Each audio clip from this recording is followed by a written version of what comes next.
March 1939. A mud-choked field hospital outside Madrid. The stench of cordite and blood fills the air. A young Canadian doctor kneels over a soldier whose life is slipping away drip by drip. The man's pulse is fading beneath his fingertips. His skin has turned the color of wax. Around them, the world fractures into chaos. Whistling shells arc overhead. Distant gunfire cracks like dry wood. Flies buzz in lazy circles above rows of men who will not see morning. The doctor's hands tremble as he tries to clamp an artery. He has the skill, he has the training, he has everything a surgeon needs except the one thing that matters most: time and blood. The soldier needs blood, and there is a donor waiting 3 tents away, healthy and willing. But between intention and salvation lies an impossible distance. Not 3 tents, not 3 kilometers. 100 kilometers of frontline mud and chaos. Roads that dissolve under artillery fire. Supply lines that collapse like paper in rain. The donor cannot reach the dying man. The dying man cannot wait. The doctor stares at his hands. They are steady now, but useless. He knows what every military surgeon has known since men first learned to kill each other with metal and fire. The greatest enemy on any battlefield is not the bullet. It is the silence that follows. The minutes that bleed away while medicine fails to arrive. The space between wound and treatment where hope dies quietly, inevitably alone. No one knew it then, standing in that Spanish field hospital with the taste of defeat and iron in their mouths, but that Canadian would solve a problem older than war itself. He would take an idea considered impossible, born from desperation and a mechanic's garage, and change how every army on earth would save its wounded. He would prove that life itself could be stored, carried, and delivered like ammunition. That blood could move faster than bureaucracy. That medicine did not have to kneel before distance and watch men die. But before the breakthrough, before the triumph, before the moment that would echo through every battlefield of the coming century, there was only this: mud, blood. The sound of a man's last breath rattling in his chest like coins in an empty cup. The doctor rose slowly. He wiped his hands on a towel already stained beyond redemption. Around him, other surgeons worked with the efficiency of exhaustion, knowing that skill alone would never be enough. That the finest surgical hands in the world could not compete with logistics, with time, with the fundamental mathematics of modern war, which scattered the wounded across landscapes too vast for mercy to reach them all. To understand how one man rewired battlefield medicine, we must return to when blood itself was the enemy. When the very substance that carried life through the body became, in the aftermath of violence, an impossible puzzle, a resource that existed in abundance but could not be moved, could not be preserved, could not be delivered to the men dying for lack of it. We must return to the years when armies learned to kill with industrial efficiency, but had not yet learned to save with equal speed. When the gap between wound and healing measured not in hours, but in the weight of all the lives that fell through it. The universal killer wore no uniform, it carried no rifle, it answered to no flag. Blood loss claimed more soldiers in the opening years of the Second World War than any bullet, any blade, any bomb. Medical officers across every theater of conflict reported the same grim arithmetic. Up to 60% of combat deaths occurred not from the initial trauma, but from hemorrhagic shock, from the body's slow surrender as its circulatory system collapsed. Men survived the violence only to die in the aftermath, their hearts still beating, but their veins running empty.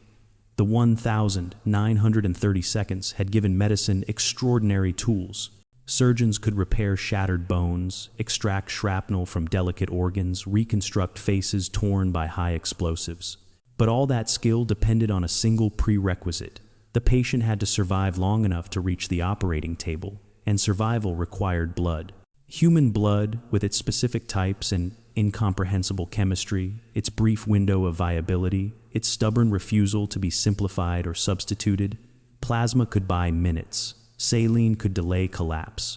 But only whole blood could restore what trauma had stolen. The problem was not knowledge.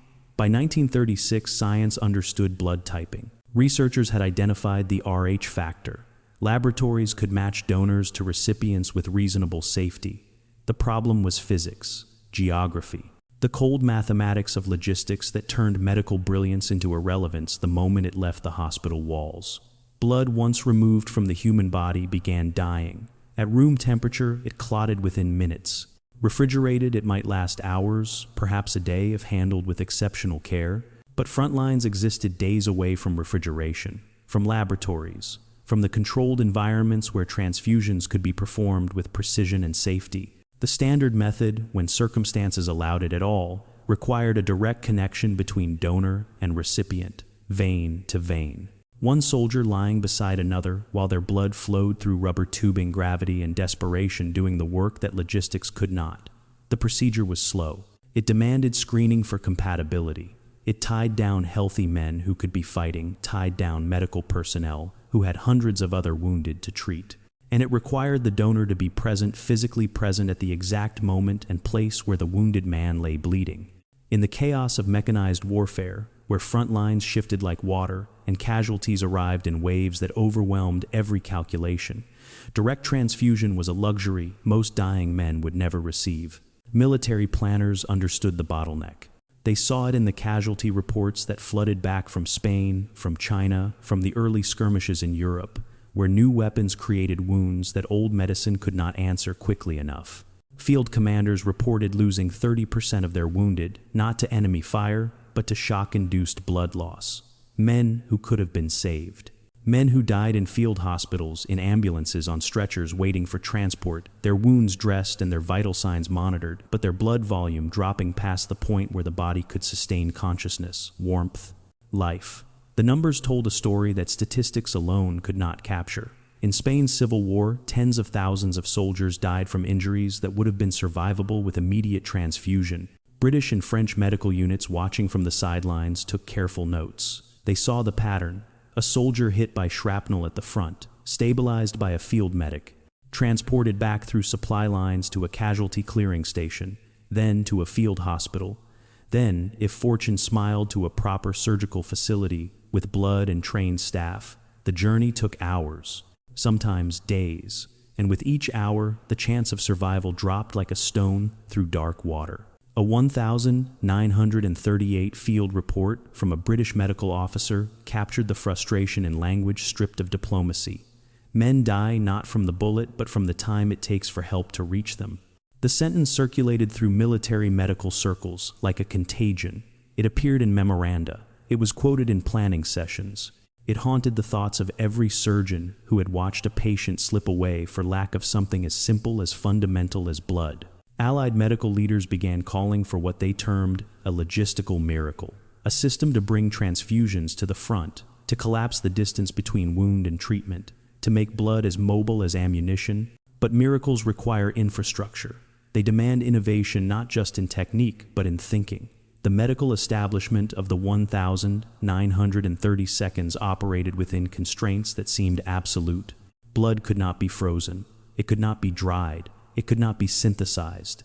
It required refrigeration that demanded electricity, which demanded generators, which demanded fuel and maintenance and trained operators. It required glass bottles that shattered, rubber tubing that degraded, antiseptic conditions that vanished the moment a supply truck left paved roads.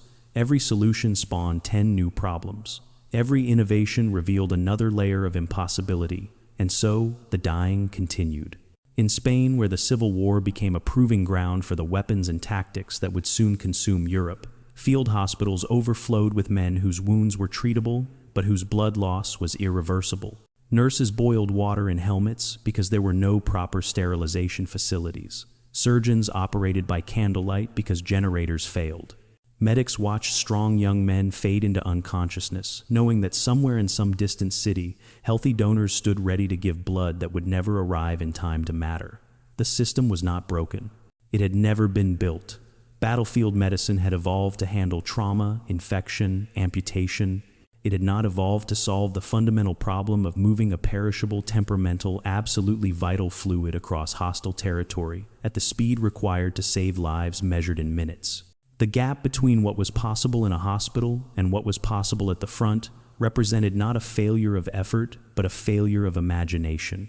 Medicine had learned to fight death with extraordinary skill, but only when death agreed to wait its turn. Into this system, bleeding and overrun, and desperate for answers that bureaucracy could not provide, stepped a doctor from Montreal with a restless mind and no patience for the word impossible.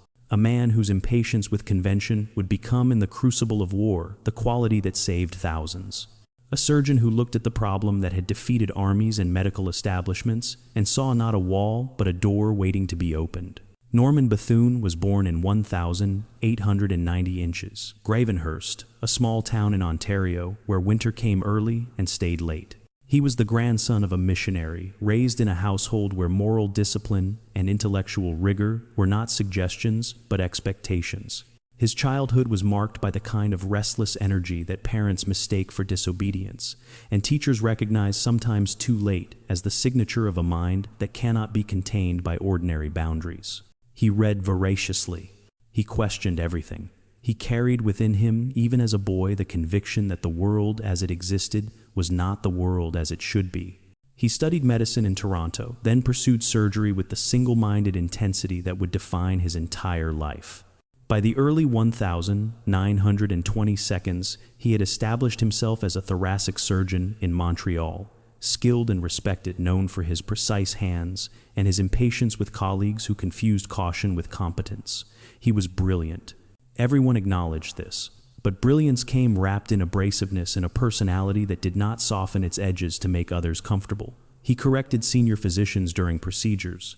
He redesigned surgical instruments because the standard versions offended his sense of efficiency. He lectured while he operated, his voice sharp and certain, never doubting that his way was the right way, because his way was built on logic and evidence, and a refusal to accept that tradition justified mediocrity. Then tuberculosis found him. The disease that had killed millions, that turned lungs into landscapes of decay, invaded his own chest. He nearly died.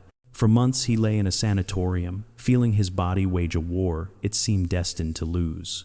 The experience changed something fundamental in him, not his personality. Norman Bethune would never be soft or easy or agreeable, but his purpose shifted.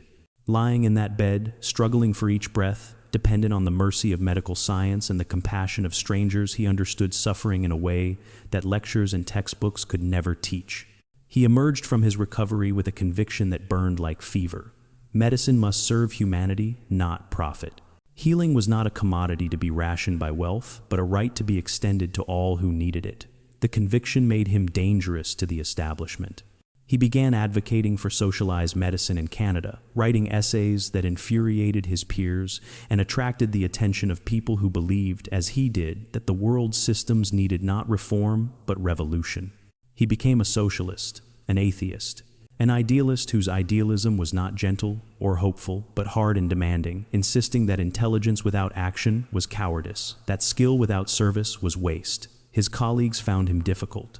His patients found him dedicated beyond reason. History would find him essential.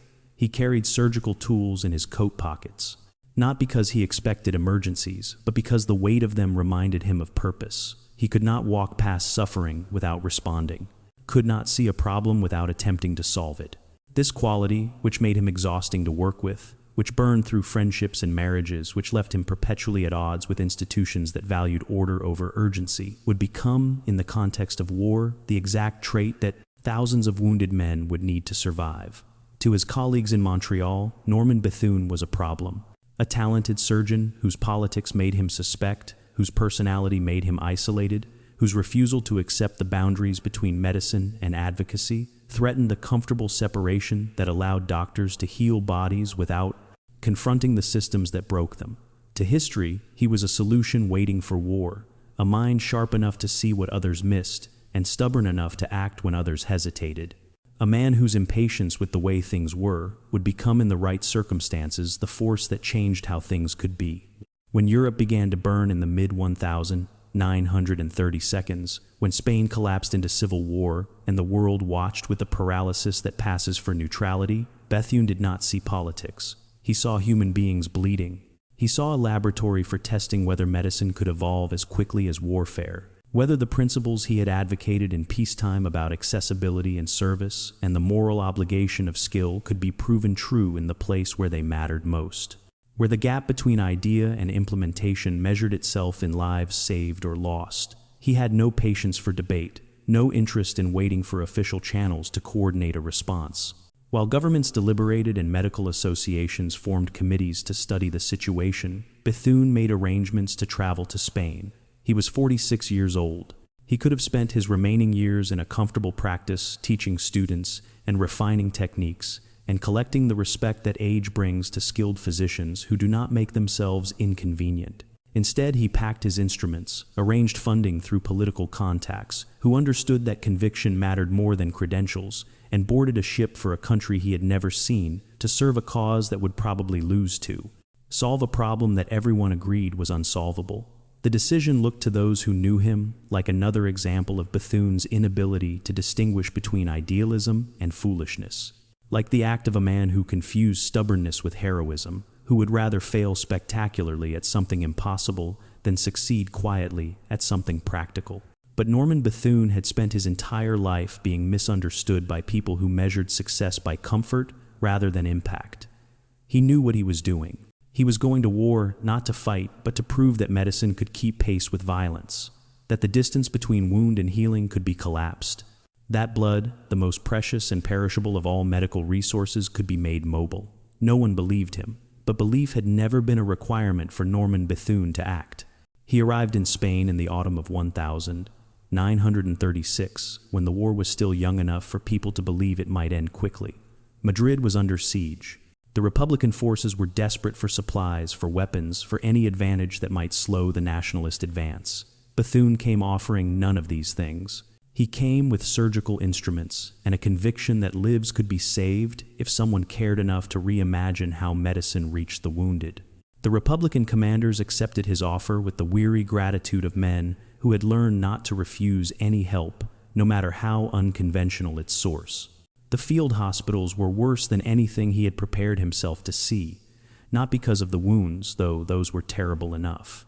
Bethune had seen trauma. He had operated on shattered bodies, had held together tissue that wanted to fall apart, had learned the particular weight of other people's suffering. What shocked him was the waste. Men dying not from injuries beyond medical science, but from injuries that could have been treated if only the treatment could arrive in time. Triage lines that stretched beyond the capacity of any staff to process. Soldiers bleeding out on stretchers while nurses ran between them, trying to calculate who might be saved and who had already crossed into the territory where effort became futile. Blood was the universal need and the universal shortage. Every surgeon demanded it, every patient required it, and there was almost none. What little existed came from donors, recruited hastily, tested inadequately, used immediately, because there was no way to store it, no system to preserve it beyond the few minutes between vein and vein. Bethune watched men die for lack of transfusions that were theoretically possible but logistically impossible. The donors existed. Volunteers lined up in cities far from the fighting, healthy men and women willing to give blood to save soldiers they would never meet. But between the willingness to give and the need to receive lay all the obstacles that had always defeated battlefield medicine: distance, temperature, time. The absolute requirement for sterility in conditions where sterility was a fantasy. The bureaucracy made it worse. Every attempt to coordinate blood collection ran into regulations designed for peacetime hospitals, not wartime chaos. Forms needed to be filed. Permissions needed to be granted. Supplies needed to be requisitioned through channels that moved with the speed of institutions, convinced that proper procedure mattered more than urgency. Bethune attended meetings where officials debated the correct paperwork for establishing blood collection centers, while men died in rooms down the hall. His frustration built like pressure in a sealed container. He had not traveled across an ocean to watch committees deliberate. At night, when the shelling quieted to sporadic exchanges and the surgeons could finally rest, Bethune walked through the hospital wards. He studied the faces of men who would not survive until morning, young faces mostly, boys who had enlisted believing in causes they barely understood, who had discovered that war was not ideology, but pain, not speeches, but bleeding. He knelt beside their cots, sometimes not to offer comfort, because comfort was a lie in that place, but to bear witness, to let them know that someone saw, that their deaths mattered enough for a stranger to sit with them in the darkness. One night in an overcrowded tent that smelled of antiseptic and decay, he watched a soldier die who should not have died. The wound was survivable. A piece of shrapnel in the abdomen removed successfully, the bleeding controlled. But the body had lost too much blood before surgery. The heart kept beating for hours after the operation, growing weaker with each contraction, the pulse fading like a signal from a distant station until finally it stopped. Bethune sat beside the body after the nurses had moved on to patients who still had a chance. He stared at his hands. They were clean. They were skilled. They were completely, utterly useless. He realized then, in that moment of exhausted clarity that sometimes arrives in the hours before dawn, that medicine was losing not for lack of skill, but for lack of imagination. Doctors were trained to treat patients who came to them, but war scattered the patients across landscapes too vast for hospitals to reach. The model was inverted. The wounded could not come to medicine not quickly enough, so medicine had to go to the wounded. Not just doctors and nurses, though those were essential, but blood. The one resource that made everything else possible. Blood had to become mobile, had to be stored, transported, delivered to the front lines where men were dying for want of it. The idea seemed absurd even to him. Every piece of medical knowledge said that blood could not survive outside the body long enough for such a system to work. That refrigeration required infrastructure unavailable in war zones. That sterilization and typing and matching required laboratory conditions impossible to maintain in the field. That the whole concept violated the fundamental principles of transfusion medicine, which demanded control and precision and environments where variables could be managed. But Bethune had spent his life ignoring principles that stood between suffering and solution. He had learned in his own near death from tuberculosis that medicine advanced not by accepting limitations but by refusing to be bound by them. He began sketching in a notebook he carried, not detailed plans, not yet. Just ideas. A vehicle small enough to navigate war-torn roads, but large enough to carry equipment. Refrigeration powered by something portable. Glass bottles for storage, carefully padded to survive rough transport. A system for collecting blood in cities, processing it quickly, labeling it clearly, then rushing it to field hospitals before it degraded. On paper, it looked possible. Barely.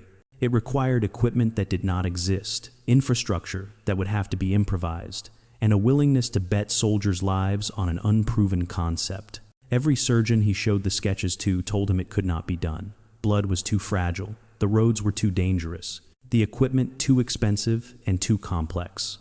Better to focus on what was possible, on incremental improvements to existing systems, on working within the constraints that reality imposed. Bethune listened to their objections with the patience of a man who had already decided, who was simply gathering information about which obstacles would need to be overcome first. He had not come to Spain to work within constraints. He had come to shatter them. What he was about to attempt was unthinkable. A mobile blood transfusion unit built from scraps and determination in the middle of a war zone where supply lines collapsed daily and electricity was a luxury and every resource was stretched beyond breaking.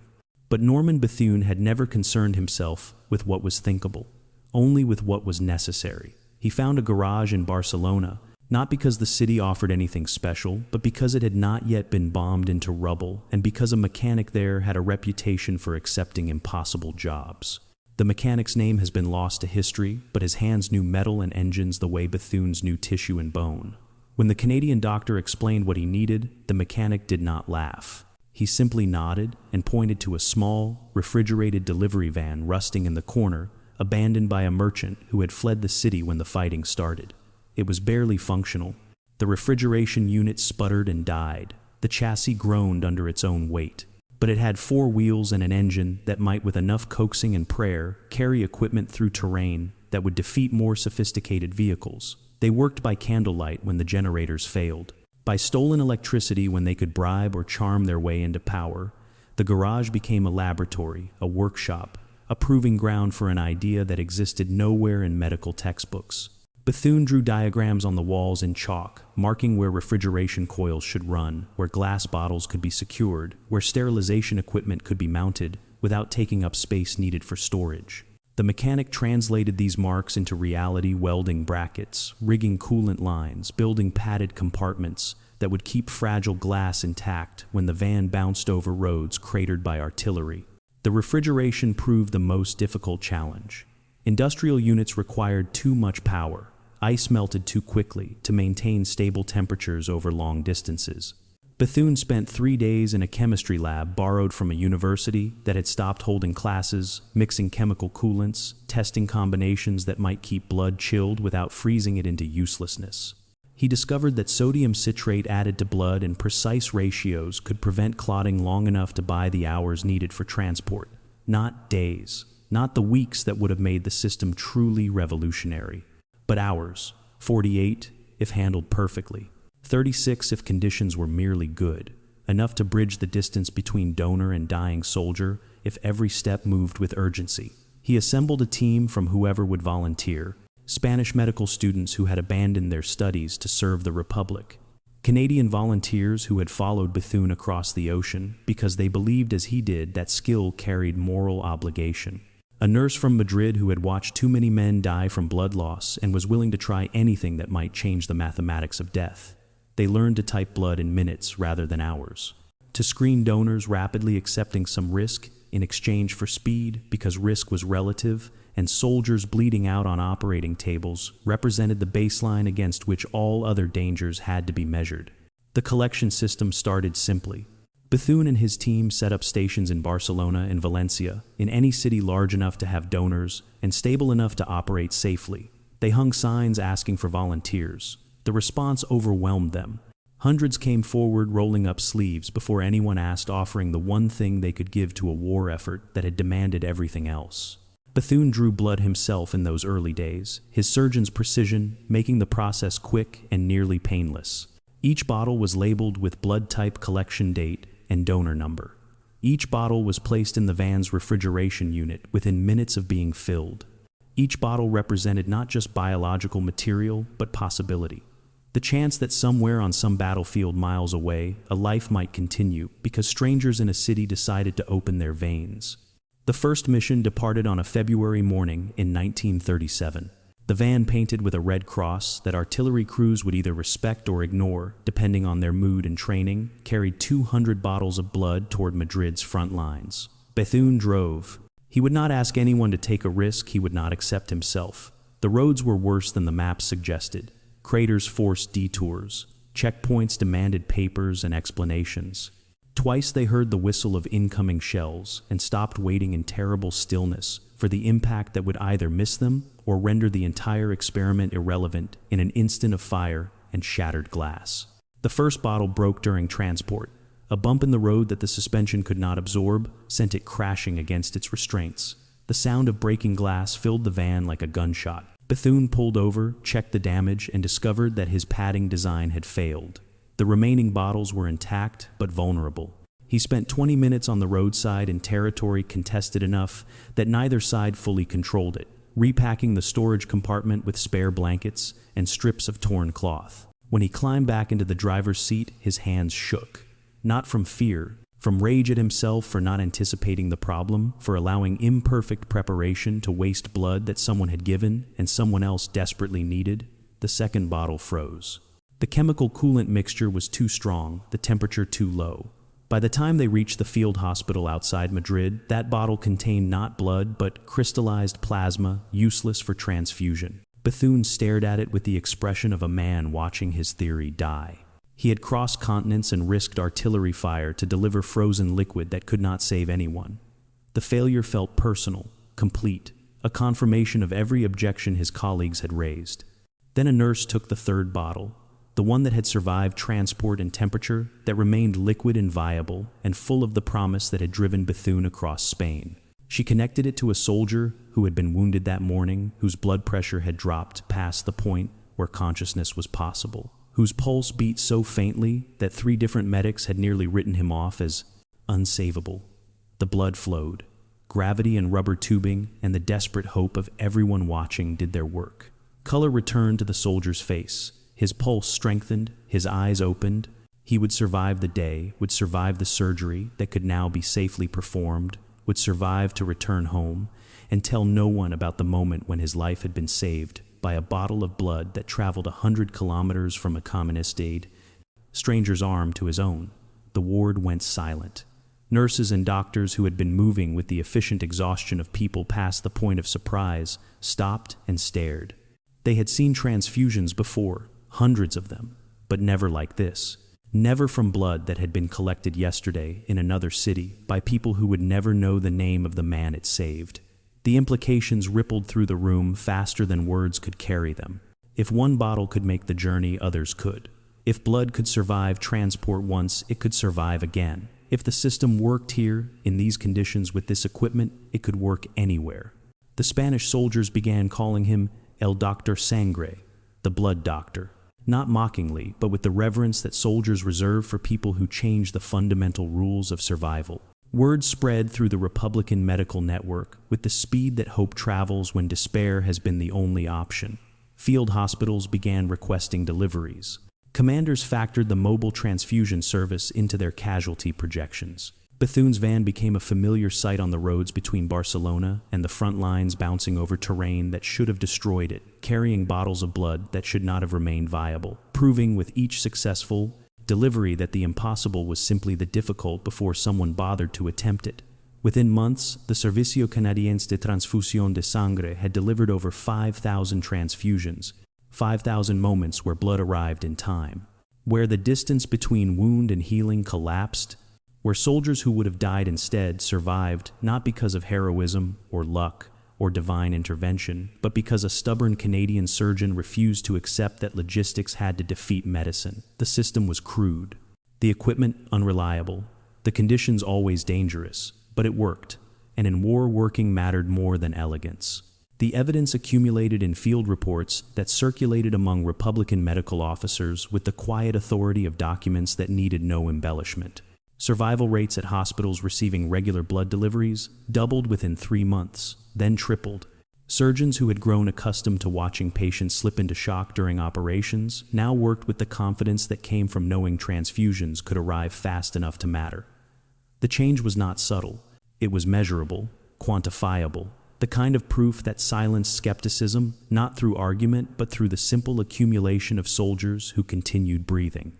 Madrid's frontline hospitals recorded the transformation in their daily logs.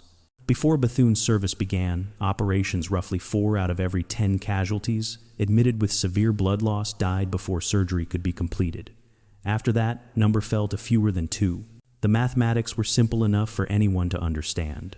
The mobile transfusion service was not saving lives in some abstract or philosophical sense. It was preventing specific deaths, keeping specific hearts beating, returning specific men to their families instead of to graves marked with makeshift crosses.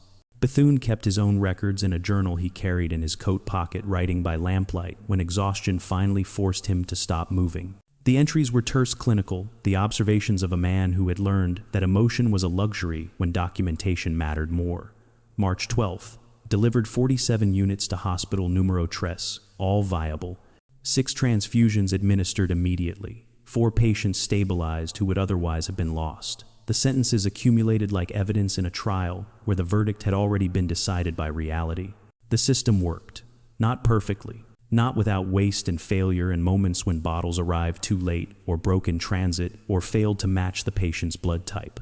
But it worked often enough to matter, consistently enough to change calculations, reliably enough that commanders began planning operations with the knowledge that casualties need not be death sentences if blood could reach them quickly enough. The bottles themselves became symbols, small glass containers marked with the word Canada in black ink, traveling through war zones like messages from a place where peace still existed. Soldiers lying on cots in field hospitals watched nurses hang these bottles above them, watched the red liquid flow through tubing into their arms, and felt their bodies respond with the ancient recognition of sustenance delivered. Some whispered thanks to doctors they would never meet. Others simply closed their eyes and let the transfusion do its work, too exhausted for gratitude, but alive enough to feel the warmth returning to their skin. British and French observers arrived to study the operation.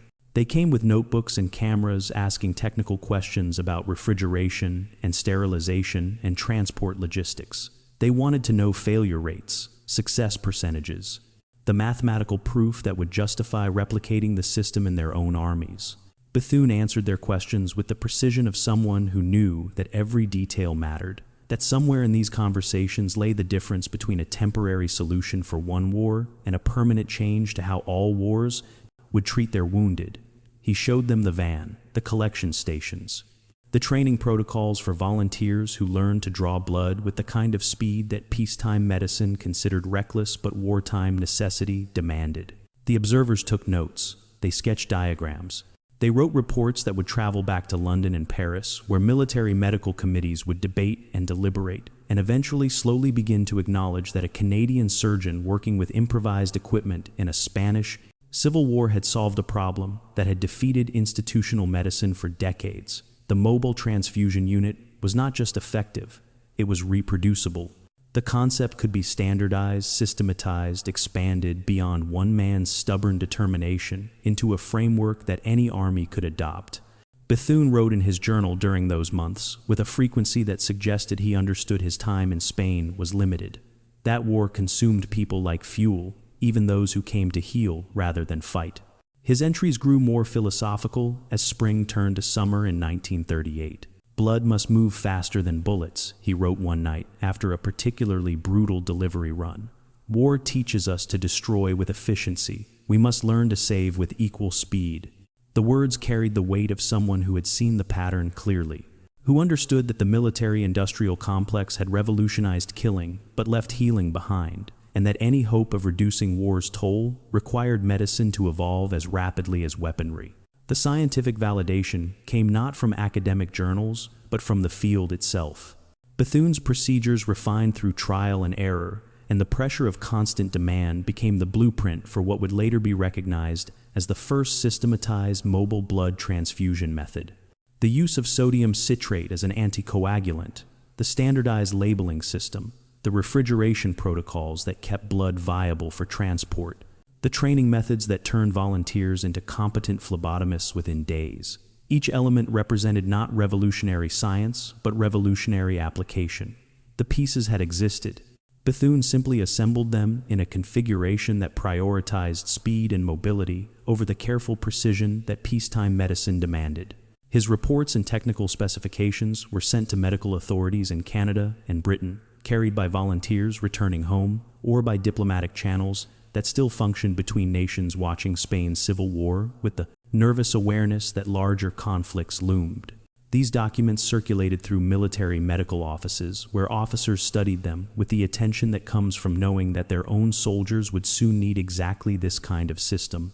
The papers were filed, referenced, incorporated into planning documents for scenarios that everyone hoped would remain theoretical, but that history was already making inevitable. By late 1938, the Servicio Canadiense had become legendary in ways that made Bethune uncomfortable. He had not come to Spain for glory. He had come to prove a concept, to demonstrate that medicine did not have to kneel before logistics. The success of the mobile transfusion service represented not personal triumph, but systematic possibility. Yet his name became attached to it in ways that bothered him, because names suggested individual heroism, when what he had created was a team effort, a collaborative solution born from dozens of people working beyond exhaustion to make an impossible idea function. But history rarely rewards its pioneers in the ways they expect. And Bethune's mission in Spain was about to end, pulled by forces larger than one man's commitment to battlefield medicine. China was calling. Another war, another population bleeding, another opportunity to prove that the distance between wound and healing could be collapsed if someone cared enough to attempt it. He would leave Spain before seeing his system fully validated, before understanding how far his idea would travel, before knowing that his mobile transfusion unit would become the foundation on which modern battlefield medicine would be built. In January of 1938, Norman Bethune received word from contacts in the international communist movement that China needed surgeons. The Second Sino-Japanese War had spread across the vast interior of the country, creating casualties on a scale that dwarfed Spain's conflict. Mao Zedong's forces, fighting both the Japanese invasion and internal conflicts, were desperate for medical expertise. They had soldiers, they had determination. What they lacked was the infrastructure of modern medicine, the trained personnel who could prevent treatable wounds from becoming fatal ones. Bethune read the reports from China and recognized the same pattern he had seen in Spain. Men dying not from enemy action, but from the absence of organized medical response. Blood loss, infection, shock. The universal killers that followed every army that learned to fight before it learned to heal. He made arrangements to leave Spain in the spring. The decision came with the weight of abandonment. His transfusion service was functioning, but still fragile, still dependent on his constant attention and problem-solving. The Spanish Republic was losing ground daily.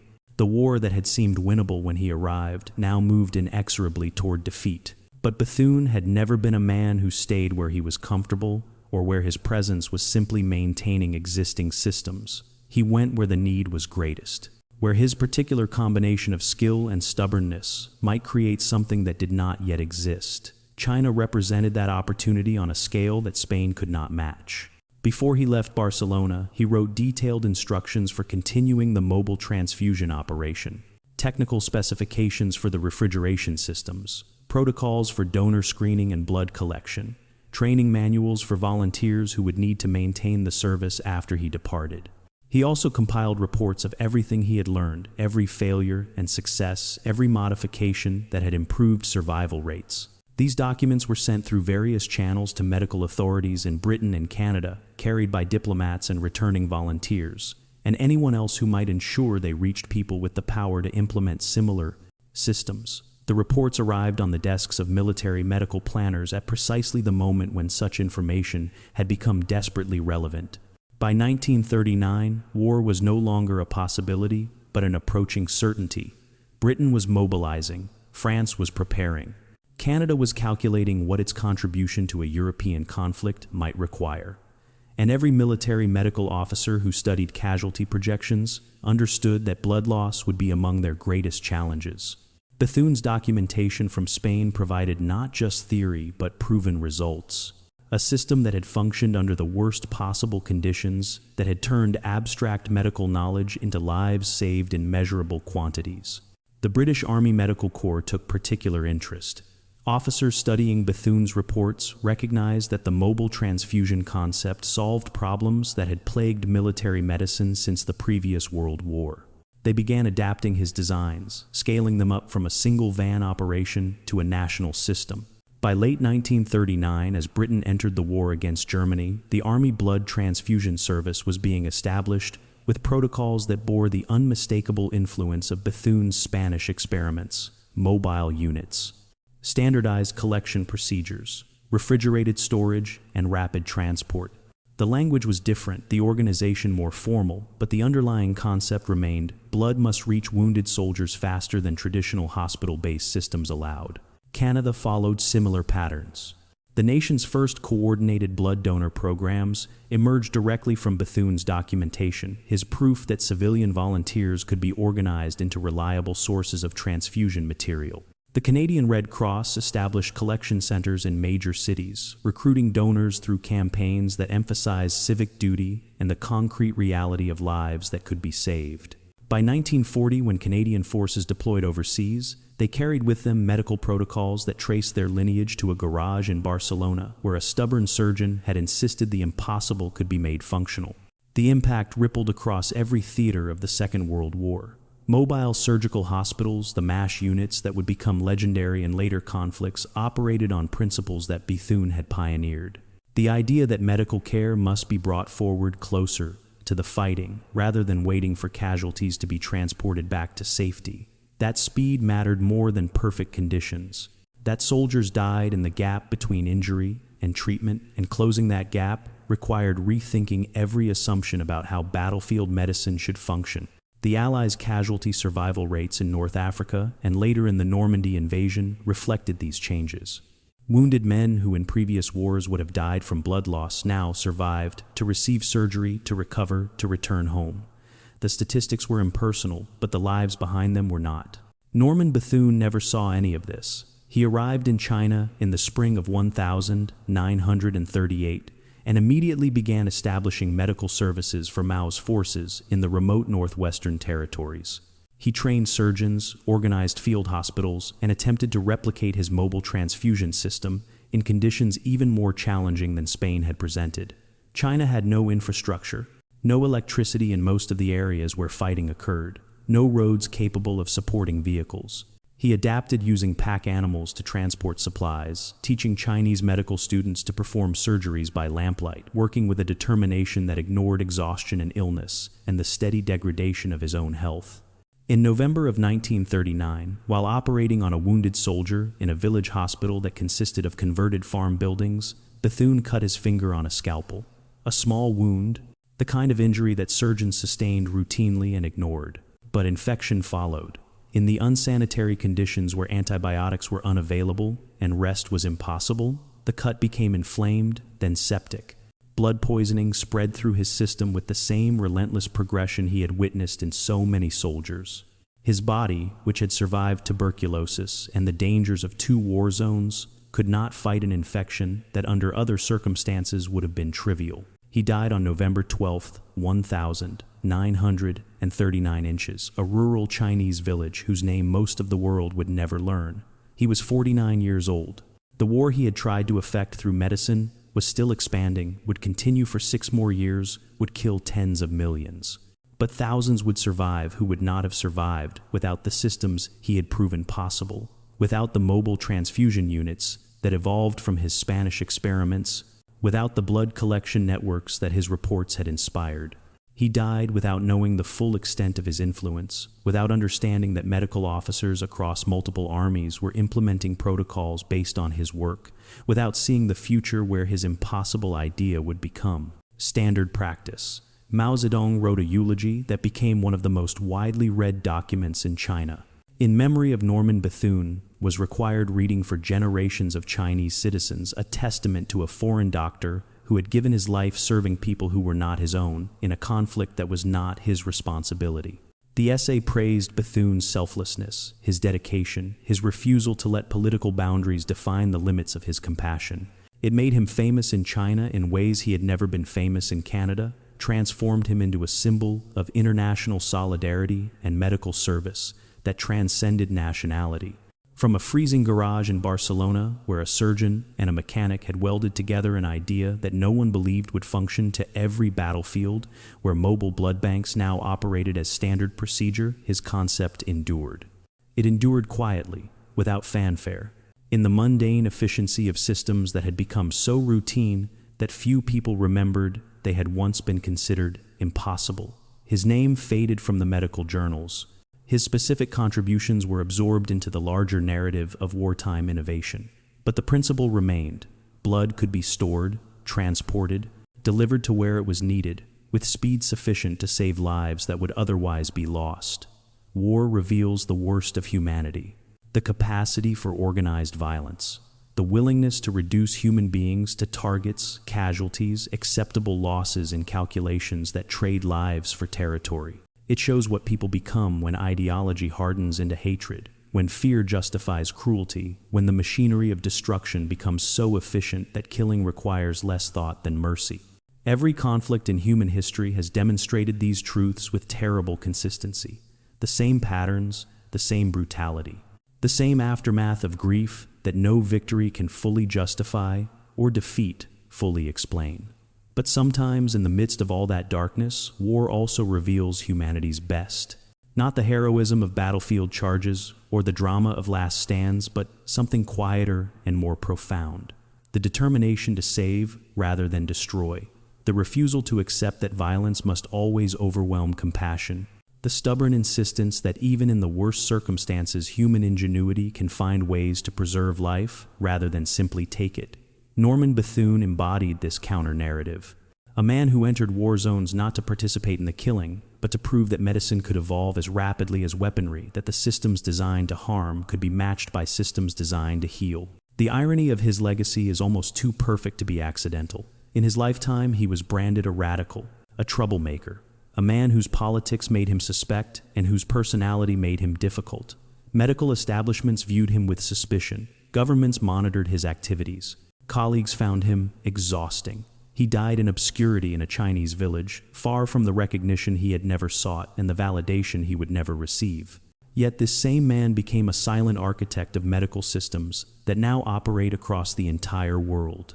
Every modern military, every disaster response organization, every system that mobilizes blood donations during emergencies traces some lineage back to principles he proved functional. In Spanish field hospitals with equipment built from scraps, millions of people are alive today because of a concept Norman Bethune refused to abandon. Soldiers who survived battles in Europe, Africa, and Asia during the Second World War. Casualties from every subsequent conflict where mobile medical units operated with the speed he had demonstrated was possible. Civilians injured in accidents, natural disasters, terrorist attacks saved by blood banks, and emergency transfusion protocols that evolved from his original design. The numbers are too large to calculate with precision, but the pattern is undeniable. He changed the fundamental mathematics of trauma care. Before his work, the distance between injury and treatment represented an often fatal gap. After that gap could be bridged, not always, not perfectly, but often enough that survival became the expectation rather than the exception. He never fired a shot in war, never commanded troops or planned strategies, or participated in the violence that consumed the conflicts he entered. His weapon was a bottle of blood. His battlefield was the space between a wound and its treatment. His victory was measured not in territory gained, but in hearts that continued beating, in soldiers who returned home, in families who did not have to bury their sons and brothers and fathers because someone had figured out how to make blood mobile. It was a quiet kind of heroism, the kind that leaves no dramatic photographs, inspires no stirring speeches, generates no monuments in public squares, but it changed how the world fights and how it heals. Today, when ambulances rush toward accidents with refrigerated blood already on board, when field hospitals deploy with complete transfusion capabilities, when disaster relief teams arrive, carrying the means to perform immediate, life-saving procedures, they carry forward a principle that Norman Bethune proved true in the chaos of the Spanish Civil War. That medicine does not have to wait for perfect conditions. That lives can be saved if someone cares enough to challenge the systems that let people die. That the distance between impossible and functional is often just the width of one person's refusal to accept that things must remain as they have always been. The world remembers wars for their destruction. For the battles won and lost, the territory conquered, the ideologies that clashed, and the millions who died. But perhaps the more important history is written in the lives that were saved, in the innovations born from necessity, in the proof that even amidst humanity's darkest impulses, there remain people who dedicate themselves not to perfecting violence, but to defeating it through the quiet, persistent work of healing. Norman Bethune was one of those people, and through a bottle of blood carried across impossible distances, he changed everything.